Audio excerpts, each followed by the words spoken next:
আজকে আন্দোলনকারীদের সঙ্গে বৈঠকে বসতে চলেছে শিক্ষা দপ্তর। আন্দোলনকারীদের সঙ্গে বসার জন্য সময় দেওয়া হয়েছে, শিক্ষা সচিব উপস্থিত থাকবেন।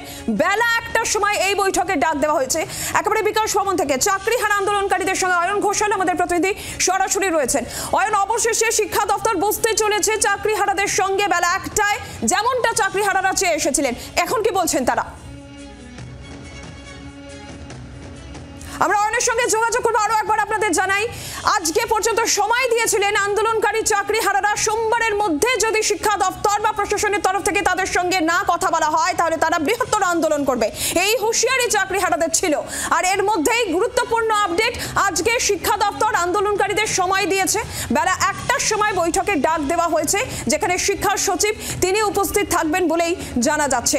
আন্দোলনকারীদের সঙ্গে বৈঠক বেলা 1টায় বিকাশ ভবনে। এই বৈঠক হওয়ার কথা রয়েছে বলেই জানা যাচ্ছে। লাগাতার ধর্ণা চালিয়ে যাচ্ছেন আন্দোলনকারীরা, চাকরি ফেরতের দাবিতে তাদের আন্দোলন চলছে। আর এর মধ্যেই আজকে শিক্ষা দপ্তর তাদের সময় দিয়েছেন। অয়নের সঙ্গে আমরা যোগাযোগ করতে পেরেছি। অয়ন, যেমনটা আন্দোলনকারীরা চেয়েছিলেন সেই মতন আজকে শিক্ষা দপ্তর বৈঠকে বসতে চলেছেন। তাদের কোন কোন বিষয়গুলো তারা সামনে রাখবেন, কি আপডেট রয়েছে? বেলা 1টার সময় বৈঠক রয়েছে। শিক্ষা সচিবের এই বৈঠক করার কথা। এই মুহূর্তে যে যোগ্য চাকরিহারা অধিকার মঞ্চ, তাদের 6 জন সদস্য সেই বৈঠকে যোগ দেবেন।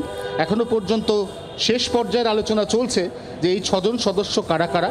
তারা সেই বৈঠকে গিয়ে মূল যে দাবি তুলবেন সেটা হচ্ছে, পরীক্ষা যদি সরকারকে নিতেই হয় তাহলে সেই পরীক্ষা তাদের ক্ষেত্রেই নেওয়া হোক যারা নতুন ক্যান্ডিডেট, যারা একবার যোগ্য বলে বিবেচিত এবং যাদেরকে যোগ্যতার ভিত্তিতে স্যালারি পোর্টালে নাম তোলা হয়েছে, তারা আবার নতুন করে একটা চাকরির পরীক্ষা দেবেন কেন?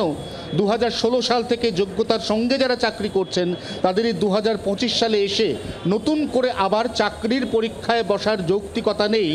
এই কথাই আজকে শিক্ষা দপ্তরকে বুঝিয়ে দেবেন আন্দোলনরত যোগ্য চাকরিহারারা। পাশাপাশি এই প্রশ্ন নিঃসন্দেহে উঠতে পারে যে এক্ষেত্রে সুপ্রিম কোর্ট এই নির্দেশ দিয়েছে যে তাদের আবার পরীক্ষায় বসতে হবে, কিন্তু সুপ্রিম কোর্ট বা হাইকোর্টের এর আগে বহু এরকম নির্দেশ রয়েছে, যার মধ্যে অন্যতম যোগ্য অযোগ্যের সেগ্রিগেশন।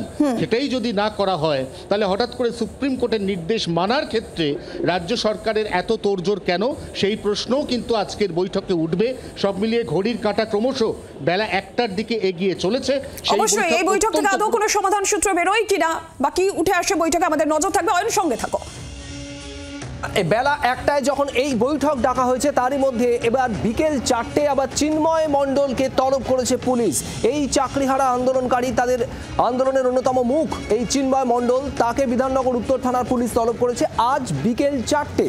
তার বিরুদ্ধে একাধিক অভিযোগ রয়েছে, সরকারি সম্পত্তি ভাঙচুরের অভিযোগ, সরকারি কর্মীকে তাদের কাজে বাধা দেওয়ার অভিযোগ, এরকম বেশ কিছু অভিযোগে পুলিশ তলব করেছে চিন্ময় মণ্ডলকে। অয়ন, চিন্ময় মণ্ডল আন্দোলনকারী চাকরিহারা, তিনি কি যাচ্ছেন আজ পুলিশের তলবে হাজিরা দিতে?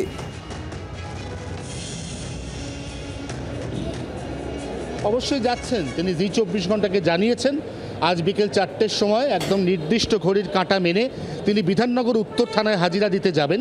এর আগে যোগ্য চাকরিহারা মঞ্চের 6 জন সদস্য সব মিলিয়ে এখনও পর্যন্ত তারা পুলিশের যে কোনো চিঠি পাওয়ার পরে নির্দিষ্ট সময় থানায় হাজিরা দিয়েছেন।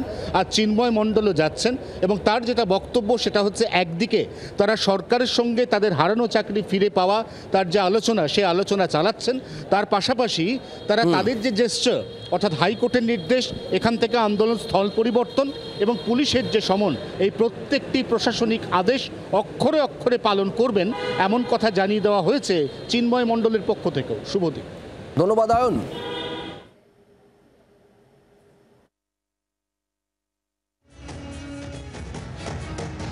যেভাবে তদন্তে আমাকে ডাকা হবে আমি সেইভাবে তদন্তে সহযোগিতা করব। আর সেখানে যা প্রশ্ন করা হবে তার উত্তর যেমন পাবো, তেমনি তাদের কাছে আমারও কিছু প্রশ্ন থাকবে। আমি তাদের উত্তর চাইবো না সেরকমভাবে, কিন্তু জানতে চাইবো যে আপনারা যেভাবে লাঠিচার্জ করে পেটালেন তার জন্য আপনাদের মানবিক জায়গাটা কি নেই? বাংলার আওয়াজ, বাঙালির আবেগ, জি 24 ঘন্টা।